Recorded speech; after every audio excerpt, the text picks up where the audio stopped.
आपल्या घराच्या छतापासून ते अगदी खोल अंतराळापर्यंत एक आकार आपल्याला सगळीकडे दिसतो. तो म्हणजे पॅराबोलिक डिश अँटेना. दिसायला अगदी साधं, पण आपल्या आधुनिक जगाचा तो एक खूप महत्त्वाचा भाग आहे. चला तर मग या शक्तिशाली रचनेमागे दडलेलं सोपं विज्ञान आज समजून घेऊया. जरा ह्या चित्राकडे बघा. हा आकार आपण जवळपास रोजच पाहतो, नाही का? पण ह्याच आकारामुळे दूरवरच्या ग्रहांशी संपर्क साधणं आणि घरी बसून जगभरातले चॅनल्स पाहणं शक्य झालंय. खरं सांगायचं तर हा आकारच आपल्या आधुनिक कम्युनिकेशनचा पाया आहे.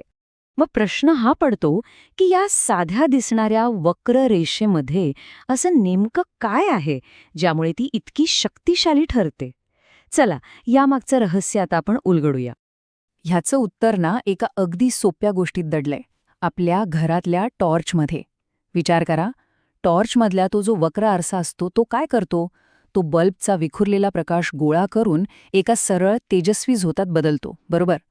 डिश अँटेना अगदी तसंच काम करतो. फक्त तो प्रकाशाऐवजी अदृश्य मायक्रोवेव्ह लहरींना एकत्र आणून एकाच दिशेने पाठवतो. कमाल आहे ना? तत्व अगदी सेम आहे. आणि ह्या प्रक्रियेला एक खास नाव आहे, कॉलिमेशन. सोप्या भाषेत सांगायचं तर ही एक अशी जादू आहे जी सगळ्या दिशांना पसरणाऱ्या ऊर्जेला एकत्र आणते आणि तिला एका शक्तिशाली सरळ रेषेत जाणाऱ्या केंद्रित बीममध्ये बदलते. तर हे काम कसं करतं? कल्पना करा की अँटेनाच्या मध्यभागी एक छोटा दिवा आहे जो सगळीकडे प्रकाश पसरवतोय. पण जेव्हा हा प्रकाश डिशवर आदळतो तेव्हा पॅराबोलाचा आकार एक कमालच करतो. तो त्या विखुरलेल्या प्रकाशाला एका सरळ शक्तिशाली लेझर बीमसारखा बनवतो. विखुरलेल्या ऊर्जेला एकाच दिशेत केंद्रित करण्याची हीच तर खरी ताकद आहे. चला, आता आपण डिश अँटेनाच्या आत डोकावून पाहूया आणि त्याचे मुख्य भाग कोणते आहेत ते समजून घेऊया. प्रत्येक डिशमध्ये 4 मुख्य खेळाडू असतात. पहिला आहे रिफ्लेक्टर, म्हणजेच ती मोठी वाटी जी सगळं काम करते. दुसरा आहे फीड सिस्टम, जो सिग्नलचा मुख्य स्रोत आहे. तिसरा फोकस, जिथे सगळी जादू एकत्र येते. आणि चौथा वर्टेक्स, म्हणजे डिशचा अगदी केंद्रबिंदू. आता एक अगदी साहजिक प्रश्न मनात येतो की ही डिश नेहमीच भरीव धातूची असायला हवी का? तर याचं उत्तर आहे अजिबात नाही. आणि यामागचं सायन्स तर खूपच इंटरेस्टिंग आहे. बघा, जोपर्यंत त्या जाळीची छिद्र सिग्नलच्या वेव्हलेंथपेक्षा म्हणजे त्याच्या लहरीपेक्षा खूपच लहान आहेत ना, तोपर्यंत त्या लहरींसाठी ती जाळी म्हणजे एक पक्की भिंतच आहे. त्यातून ते आरपार जाऊ शकत नाहीत. आणि याचे फायदे दुहेरी आहेत. एक तर वजन कमी होतं आणि दुसरं म्हणजे वाऱ्यालाही कमीत कमी अडथळा होतो. बरं, अँटेनाची कार्यक्षमता वाढवण्यासाठी इंजिनियर्सनी फीड सिस्टम ठेवण्याचे वेगवेगळे आणि खूप हुशार मार्ग शोधून काढले आहेत. चला ते पाहूया. इथलं सर्वात मोठं आव्हान आहे ॲपर्चर ब्लॉकिंग. म्हणजे काय तर जेव्हा फीड आणि त्याचे सपोर्ट्स डिशच्या समोर येतात तेव्हा ते स्वतःच काही सिग्नल अडवतात. यामुळे अँटेनाची ताकद कमी होते, अगदी जसं आपण टॉर्चसमोर हात धरल्यावर होतं तसंच. ह्या समस्येवर मात करण्यासाठी इंजिनियर्सनी काही हुशार मार्ग शोधले आहेत.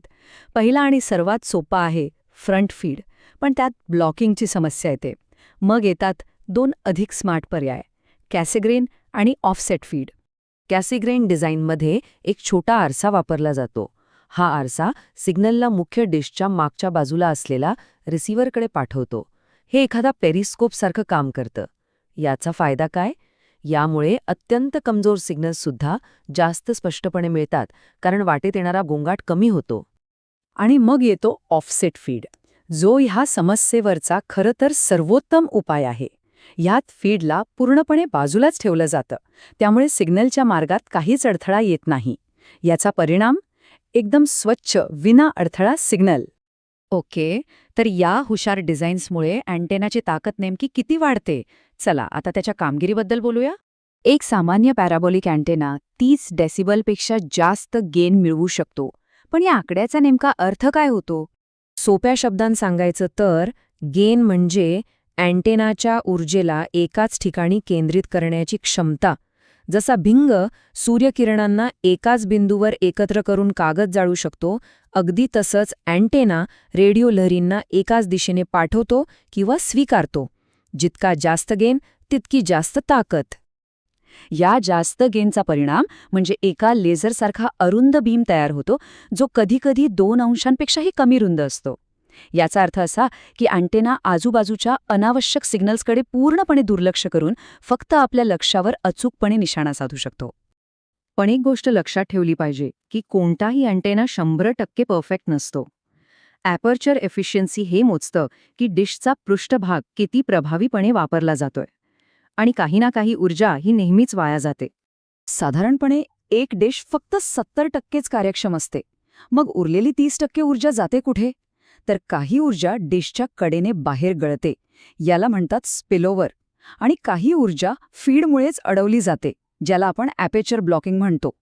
चला आता आपण हे पाहूया की या सगळ्या तांत्रिक गोष्टींचा आपल्या दैनंदिन जीवनात आणि विज्ञानात नेमका कसा वापर होतो. टीव्ही पाहण्यापासून ते अंतराळातील रहस्य शोधण्यापर्यंत, रडार सिस्टमपासून ते 2 शहरांना जोडणाऱ्या नेटवर्कपर्यंत आपल्या नकळतपणे सगळीकडेच याच पॅराबॉलिक अँटेनाचा वापर होत असतो. आणि यातली सर्वात सुंदर गोष्ट ही आहे की जे मूलभूत भौतिकशास्त्र प्रचंड मोठ्या रेडिओ दुर्बिणींना विश्वाच्या दूरच्या कोपऱ्यातील सिग्नल ऐकायला मदत करते, अगदी तेच भौतिकशास्त्र आपल्या घरातील छोट्या डिश अँटेनाला टीव्ही सिग्नल पकडायला मदत करते. म्हणजे बघा, तंत्रज्ञान एकच आहे, फक्त त्याची पातळी किती वेगळी आहे. एका बाजूला आपलं मनोरंजन आणि दुसऱ्या बाजूला थेट ब्रह्मांडाची रहस्य उलगडण्याचा प्रयत्न.